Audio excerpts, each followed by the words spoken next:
I'm Susannah Constantine, and this is My Wardrobe Malfunction, the podcast about clothes and life and everything else, really. This is our 24th Zoom episode, recorded in September 2020, and our season finale. But don't worry, we'll be back with some more wonderful guests very soon. In the meantime, please do check out all our other episodes by going to our website mywardmal.com, where you can also see our pyjama party and join us by emailing your own clothing tales or anything else to help@mywardmal.com. Finally, please do subscribe, rate and review, and follow us on the usual socials at mywardmal. Right, on to today's special guest, sensational saxophonist and BBC presenter and podcaster Jess Gillam. What an amazing young woman. Her new album, Time, came out a couple of weeks ago and immediately hit number 1 in the classical charts. So, let's grab the handles, open my wardrobe doors, and find out what's inside.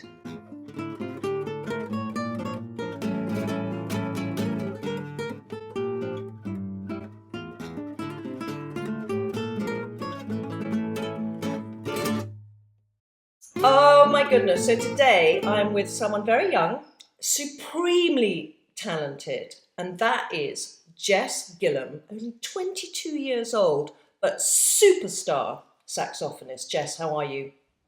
I am very well, thank you. Are you? Yeah, I'm good, thanks. I'm all right. Look at us both in our glasses. We love our No. glasses. I can't deal without them. I can't see a thing. Really? Oh, you can't see things. So Yeah. why don't you wear contacts? I think I look a bit like a mole when I take my glasses off. I'm Okay, so take your glasses off quickly. Yeah. Oh, what do you mean? You're stunning. But I can't see you. I know, we'll get a pair of contact lenses. I did have them at one point, but I hated myself how I looked. Really? I didn't think I suited it. Yeah, Really? and they're just so uncomfy as well. Yeah, no, that I So do agree with. itchy and. Well, maybe you're going to become the classical version of Elton John now, known for your Maybe. glasses. Maybe. Crazy glasses. Get some crazy glasses, girl. I mean, I love my glasses and I do need them. But I also use them to hide behind. I feel it kind of gives me 1 degree of separation, if I'm kind of nervous in a situation or something. They make me feel more secure. Do you feel the same? I think without them, I don't feel like myself because I've just worn them forever. So they're just a part of. I can't imagine not having my glasses or wearing my glasses. And also, yeah,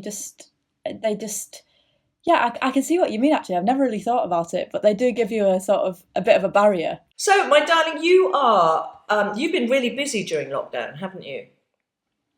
It's been busy. Yeah, I've been trying to work on a few different virtual projects to bring people together, virtual scratch orchestra, and. Yeah. Trying to do as much as possible without being able to play live. Yeah, because you say that like a throwaway line, your virtual scratch orchestra, but you got like nearly 9 or over 900 musicians from sort of 3 years old to 90, didn't you, playing? Yeah, over the 2 projects we had nearly 2,000 people that sent in videos from right around the world, which is the amazing thing about technology, that it's so global and so instant. How the hell did you get that off the ground? Well, at the very beginning of lockdown, I thought this is probably going to go on for a while. Yeah. How can we still bring people together? And especially young players who need that collective spirit and collective energy. So I thought I'll set up a virtual orchestra, and I thought maybe 100 people maximum might get involved, and then it was just up till 3 a.m. every day trying to download all these videos and collate it. But it was one of the most rewarding projects I've ever done. So how did you do it? But did they all come on at the same time? So you set a time and they all came on, or did you record each one individually? Sorry, I'm a bit thick with technology. No. We recorded each individually. We made a click track. So they recorded at home and then uploaded to the site, and then we download and then, put them all together, stitch them all into one. So getting that many people together, Jess, how did you go about, who plays what bit when? It's almost like you're the composer to work out which instruments come in, how many at which time. How on earth did you do that?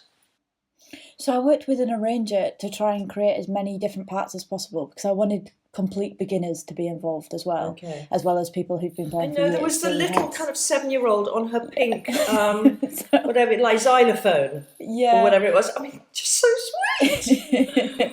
So we had different levels of parts from complete beginner to advanced, and then you could choose which part you played according to how long you've been playing for or your kind of standard, and then record your part, and then we put them all together. God, it was amazing. It was. And how did you choose the "Let It Be" in the Bowie song? Who chose that? Was that you? Yeah, I think it was at the beginning that everything was just. I wanted something that brought some sort of hope and joy because there was so much devastation and so Yeah, much, obviously because it was such a catastrophic time. But I wanted something that brought some sense of joy and of hope, and yeah. I think that kind of it had the melancholy, but also things will be okay again. No, you certainly did that. And I mean, your own story is like the stuff that dreams are made of because you turned up, didn't you, at some kind of workshop in Cumbria where you're from. And is it called the Barracuda? Is it the Barracuda Barracudas, yeah. Arts Centre? And I read that, I mean, there was everything there from you could learn to walk on stilts, trapeze artist, and then finally there was the saxophone, and you tried them all and ended up on the saxophone. And then what happened? So as soon as I picked it up, I completely fell in love. I made a How old were sound straight you? away. 7. So it was about as big as me then when I when I first picked it up. But I picked it up, made a sound straight away, and just kind of fell in love and grew to love it over years and never really looked back.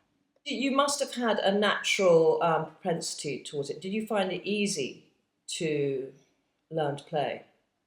I think the fact that I made a sound straight away really helped. Yeah, Um, and then the first year felt quite difficult, but then I kind of quickly picked it up. I think just because I loved it so much, and I had a lot of support from my family yeah, because they all love music, and my dad yeah. was teaching drums at the centre. So, yeah, yeah, Because your dad was in an indie band, wasn't he? yeah. Yeah. He was What the kind of drummer. music? What kind of? He was the drummer. What kind of music were they playing? A loud guitar band, and they Okay. were a kind of. It's one of those stories where they come so close to making it, and then it just never quite works out. So they were Oh, about to go on tour with. They were supporting Green Day, and wow. they were really making it, and then it just never quite worked out. But he's passed on that love for music to my sister and me. Does he love classical music, or has he learnt to love that through you? He listened to a bit of it and he did love it, but he didn't Yeah, listen to that much of it. And then I think has grown to love it even more through yeah, me playing it and being involved with it. yeah. So he was your inspiration, I guess, musically, and then for you, you must be such an inspiration to so many kind of young, and really young musicians, and um, so I guess that musical education must be something that's very important to you. It's super important to me because I feel so lucky to have had that opportunity to be able to pick up an instrument and learn so much from it. And I think the experiences that it gives you, that I've been able to travel around the world, meet my best friends, meet amazing people, and learn incredible stories about life, not just about Mm, music, but just about living. And I think it can teach a child so much about empathy, about living in the world, about history, and I think that every child should have the opportunity to be able to access it and learn from it. yeah, no, I think you're so right. I mean, even if you're crap at it, so like I was, tried every instrument and was crap at them all, but I love listening to music, and it can just it sounds cliche to say, but it does transport you um, and inspire you. I find it incredibly inspiring, and I didn't really, to be honest, before looking at more of your stuff, I always assumed that associated the sax with Roxy music and jazz, um, and to hear it play in the classical form is absolutely stunning. It's kind of quite close to the clarinet because I think you have an alto sax. Is that right? Slightly. I had no idea. It can be and is such a beautiful instrument. The soprano is the straight one, then alto is the curved one. Okay. But they're quite close to the voice. They have this really vocal quality, and really they can really sing. It's such a beautiful and wide open sound. Because I've always thought of it as quite a masculine instrument, but actually hearing you play it, it has such a delicacy. Yeah, it can really whisper, and it can be that really intimate when you play it really softly. Yeah. But yeah, it's so versatile as well, which is an amazing thing about it. It's like a chameleon. Well, you're the chameleon, honey, and you were the first ever saxophonist to get into the BBC Young Musician of the Year as a finalist, weren't you? And was that 2016 that you did that? Yeah, 2016. Unbelievable. And then you had a chart-topping album, excuse me, and then your own radio show on Classic. Yeah, on Radio 3, weekly podcast. No, excuse me, my mistake. Yeah, Radio 3. Yeah. And then a podcast as well, and that's won awards too, hasn't it? It has. It's called This Classical Life, and I just talk to a guest every week about the music that they love, and they're usually a classical musician, but it's always a musician who just loves music for music. So it could be anything from Bach to Bowie or Beethoven to Radiohead. It's really anything. And we just talk about why music plays such an important role in life. Yeah, fantastic. You must, but you're very young to be interviewing people, because it's kind of like, you think that to be able to interview someone, you have to have quite a lot of life experience. And, we're across the airwaves here, but you do strike me as someone who's a really old soul. Thank you. I think, I grew up, my mum and dad had a cafe and a tea room and a shop. So I was working in there from about the age of 10. Every week was serving customers. Child labour, Child labour, yeah. and then that's how I saved up my money to be able to go and learn music and to be able to go and buy a saxophone. And then you just had to communicate with people. You had to talk to them, and you had to, I was always told when I was younger that you had to be a part of the adult conversation. So it's been I carried it with me. Good parents.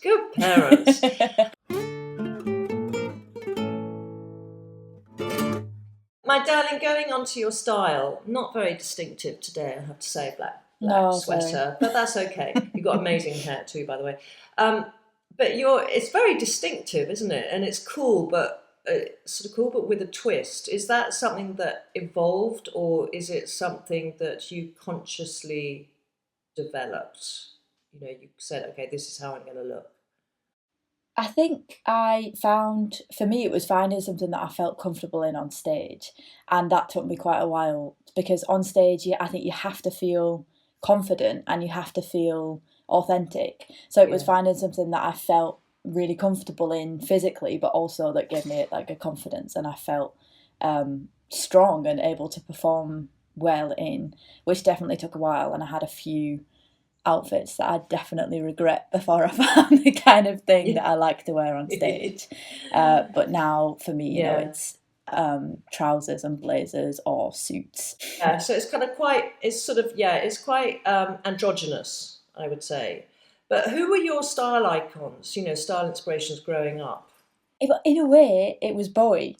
And really, his kind of, the way that he could mold himself into different characters, and just had such a unique look, but it really tied into the music and everything that he was doing. I would say probably him. Okay, I would agree with that, because also he was very androgynous, but there was quite a very strong feminine side to him. So I think, I saw some pictures of you in this kind of gold, what you could not lame, but this sort of gold suit that you were wearing, gold trouser suit, and just a plain t-shirt underneath. Spot on. So flipping cool. I cannot tell you. It's just amazing. But do you get, being, playing in the classical world, what do, traditionally you think of people musicians in an orchestra, they're in their black and they're very conservative, and what do other musicians think of your style? Has anyone ever made a comment to you about it? Yeah, sometimes. I think it definitely isn't what's expected in a way in the classical world. Yeah. Usually it's the ball gowns and the very black tie and very formal. So sometimes you can kind of just get a sense that people are sort of raising an eyebrow, what's going on here. But I think, you have to wear something that you're comfortable in, and it's about playing the music and playing the music the best. And you're your own persona on stage. So when you're on stage, I think everything matters because it's a whole experience. It's entertainment going to watch a concert. And it can be completely transcending. It can be a really, transformative experience, but it is an experience, and you have to make it great for the audience, and you feel comfortable in yourself, I think. So do you think there should be more of that kind of having classical music as entertainment as much as, so it is like going to, let's say you go and see the Killers and you've got Brandon Flowers, someone also I think you dress a bit like, in his amazing suits that he wears. It's that kind of whole, a bit more theatrical in a way, and there's a real performance. Do you think it should be a bit more like that? I think there's, when it's done in a way that is sympathetic to the music and respects the music, and isn't a kind of something that just doesn't feel like an add-on but feels integral to the performance and to the delivery of the music, I think it can be incredible when it's done well. It can be really amazing to go and watch. Yeah.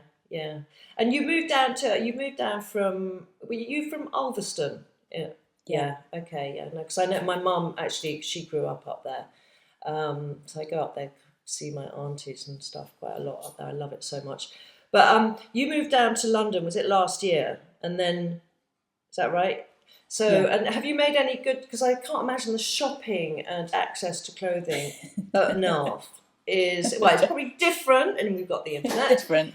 We've got online shopping. But have you made any good discoveries in London, Big Smoke?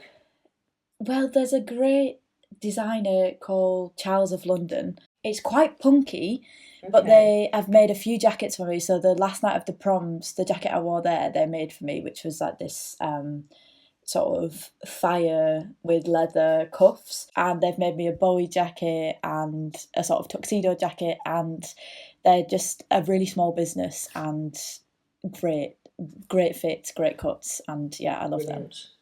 Okay, I'm 100% going to look that up. I'm going to check them out, Charles of London. But because for you with the sax, so let's say you're playing, because I interviewed Nicola Benedetti, and she was saying how, obviously when you're playing the violin, there's a lot of movement, but with a sax, you can wear slightly more restrictive clothing. Yeah, I think for me it's breathing. I really need to be able to breathe. Okay. So anything that's too tight or that kind of restricts your shoulders, you've got to be able to breathe really deeply. Yeah. So that try and take my saxophone if I'm trying stuff on, so that I can just check I can move around. Do you think, your muscles in your face must be so strong. This is a really random question, but when you get older, and you're not doing it anymore, but I think you'll be doing it forever. It must be, it's like if you're a bodybuilder or something and you stop working out and then everything sags. Do you think it's all just going to go your face? I really hope not. I really hope not. But it's kind of, most of the pressure is kind of here. So that'd be quite, and then also in your abs, you have to, it's a lot of stomach support. So hopefully I'll be safe here, but who knows? No, but maybe it's a really good thing. Maybe we should all be doing this to keep the muscles around our jaw taut. You do all those kind of weird exercises. So actually it must be really good. And you're so right, for your core and to have that strength and stamina, it must take so much effort to play that for long periods. Yeah, you have to do. When I started out, I did different exercises to try and build that strength as well. So it was stuff like you'd even pile up books onto your stomach and have to hold up the books so that you can build a strength to be able to breathe from. But then also it's about being relaxed as well. So loads of people hold most of their tension in their jaw. When you're stressed, you hold it all out. We have to work on relaxing it, which is actually... So how do you do that? How do you relax it? Well, I'm just really conscious when I'm playing, but if you can just think about it and you can do it. If you just think about relaxing it, it's just mainly just dropping it. That's a really attractive look, Jess. I'll have a little think about that. So, is there much difference between your performing outfits and your everyday outfits? Yes, I think I like to feel like I'm becoming a persona when going onto stage. Okay. And it's still myself and it's still authentic, but I like to be able to feel the difference between being on stage and being off stage. And it's, I think getting ready is a part of the preparation for going on stage for me. Yeah, I can imagine. And darling, so you mentioned that you've travelled the world, incredible. And is there anything that you have that you consider, it could be anything that you consider to be a comfort blanket? I think maybe my vegan DM boots. Your vegan DM boots, okay. Yeah. Okay. So are you a vegan? I'm vegetarian, but I don't buy any leather. Okay. And try and buy as kind of sustainably as possible if I can. That's so good. And so you've got big Doc Martens do vegan boots. That's incredible, really. Yeah. They do a whole range. Loads now. You're going to get loads of freebies. That's amazing. So those you take everywhere because they're really comfy. Super comfy, and you can dress them up, you can dress them down, and they just make me feel really strong. Yeah, okay, I like that. And then, have you ever had a terrible wardrobe malfunction? You know, I was thinking about this, and I think I've been quite lucky. Yeah, I was.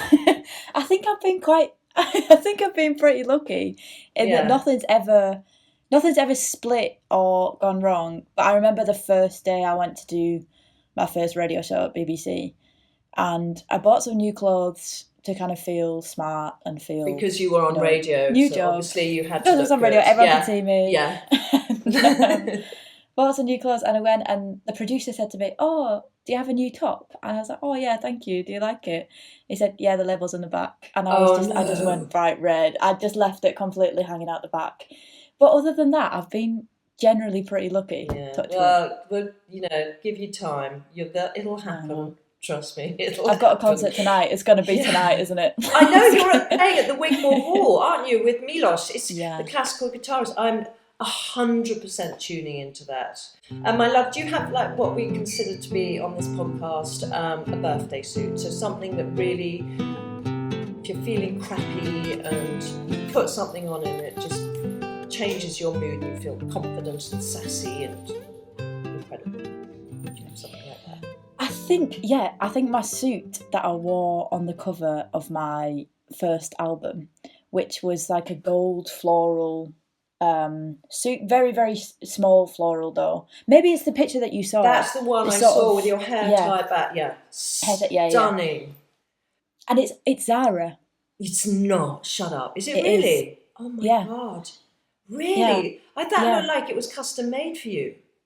Yeah, and the fit was perfect. I couldn't believe it was Zara. Wow. Yeah. This is Zara, actually. You don't have to say you like it, but this is Zara. No, I do. Yeah. They do have some gems. Oh, they have amazing stuff, but you've got to look for it. But, okay, so, no, I can totally understand why that would be your birthday suit. And my darling, so who are your style icons today? People who you look to and or maybe someone who you've met who's blown you away?